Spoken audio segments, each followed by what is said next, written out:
President Abdel Fattah al-Sisi is meeting with U.S. President Donald Trump on the sidelines of the Davos World Economic Forum in Davos, in the Swiss city of Davos, with the participation, shaking hands and discussing the regional issues. As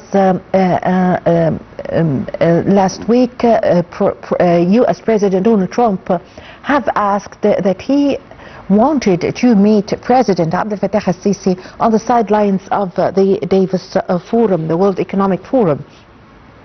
As we can see, both meeting with the participation of a delegation from Egypt and high-ranking officials from Egypt and the United States. As we can see, President Abdel Fattah al-Sisi is now speaking to U.S. President Donald Trump, as the President is discussing the pivotal role played by Egypt in the facing the challenges that are facing the region of the Middle East, Libya, Sudan and Syria. Both leaders are discussing the situation in the Middle East and Africa. As we can see, ladies and gentlemen, Prime Minister, Egyptian President Abdel Fattah al-Sisi is meeting and is speaking with the U.S. President Donald Trump on the sidelines of the World Economic Forum in Davos. As last week, U.S. President Donald Trump have said that he wanted or called on President Abdel Fattah al-Sisi that they meet on the sidelines of the World Economic Forum in Davos. Earlier today, President Abdel Fattah al-Sisi delivered a speech before the Davos Forum, the World Economic Forum, where the President said that the World Economic Forum is a unique opportunity for discussing pressing world challenges and in also building a brighter future for the entire world. The President, as he was addressing the special session dedicated for Egypt at the World Economic Forum's 56th annual meeting in Davos, President Sisi called for more efforts and cooperation among the world countries in order to benefit, to make benefit for all our peoples.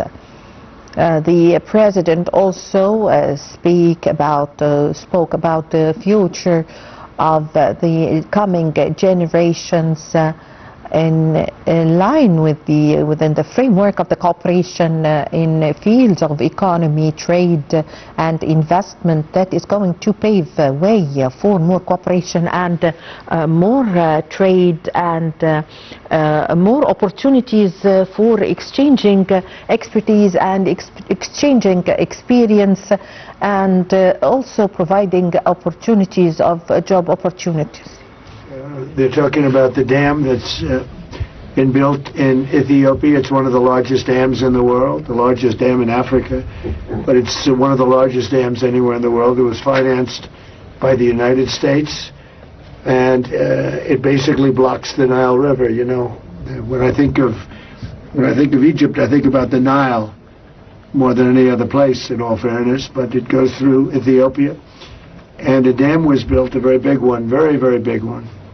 Massive, and it was something that should have been talked about a long time ago when they were building it or financing it. So I got involved at the end of my first term, and I was going to have a deal. We were going to have pretty close to a deal. Then we had a rigged election, and I left, and of course Biden didn't do anything about it because he didn't know he was alive. And I come back, and it's become a very dangerous issue, the dam. And I'll see if I can get that back on track. We were all set to make a deal. We're going to do a joint venture of sorts, and it would have been good. I think it would have been good for both. But it's a dangerous thing. They built a dam where somebody's not getting the water that they are supposed to get and that they've gotten for 1 million years, and all of a sudden the water flow is blocked by a very massive dam. I wouldn't be happy about it. And you have a very strong leader in the president, and I hear you have a strong opiate too. I don't know you, but he's a strong guy, and I'm going to try bringing the two of you together, see if we can make a deal. I appreciate that. Me, right? I think he understands English better than we do. Okay? A lot of these guys that don't understand, they understand it very well. But I think we'll be able to do something about the dam. The dam's a big problem, but we'll be able to. Most importantly, great leader, great guy, and we're there for each other. We've known each other right from before Hillary. It was before Hillary. We met during the campaign with Hillary, and we met at a hotel. She was supposed to meet with the president, and I was supposed to meet. I went first, and after he met me, he didn't want to meet her. And that was that guy. But we've had from that moment on, that was before the election. Yes. We've always had a great relationship, and it continues stronger than ever. Thank you very much. Appreciate it.